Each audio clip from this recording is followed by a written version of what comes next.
This is 7 News at 6:30. We begin with the shooting that brought a graduation party to a deadly end. Several people struck when shooters pulled up, opening fire on the crowd. Sadly, 3 people would not survive.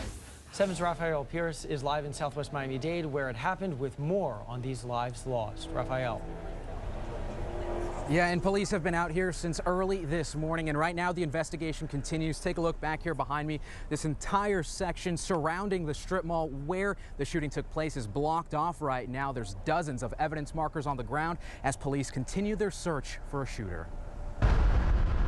Several gunshots heard in the area. This violence has to stop. 3 killed and several others injured in an early morning shooting in Southwest Miami-Dade. It looks like a targeted shooting. Miami-Dade Police Director Alfredo Ramirez says it happened around 2:20 a.m. at the parking lot of this strip mall on Southwest 104th Street and 109th Court. He says people gathered outside as a graduation party was wrapping up at a hookah lounge. 1 or maybe 2 vehicles pulled up and began to fire at the crowd. An additional caller for the same, advising of approximately 16 shots fired in the area. One of the people killed a correctional officer. Tylasha Taylor began working for the Florida Department of Corrections in January of 2020.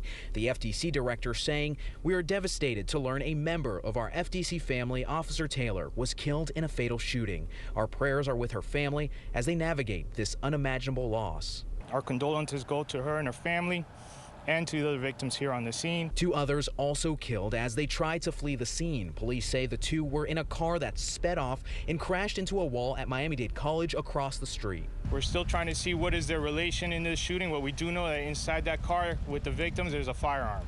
One man at the scene telling us his brother was one of the victims in that car, identifying him as 18-year-old Keem. At least 5 others also shot, all driving themselves to the hospital. We saw this car at Jackson South with bullet holes in it and crime tape around it. Police now focusing on finding the killers. How much more can we show how dire this situation is? And that's why it requires all of us together. There's not just one remedy, it takes all of us. That's why I will keep pushing that message. Okay, and back out here live, police right now, they're also looking for 2 cars they believe are tied to the scene of the shooting here. One of them is a dark-colored vehicle, possibly a Chevy Malibu. The other is a white Camry. Of course, if you have any information on either of those 2 cars or anything that happened out here, you're being asked to call investigators immediately. For now, reporting live from Southwest Miami-Dade, Rafael Pierce, 7 News.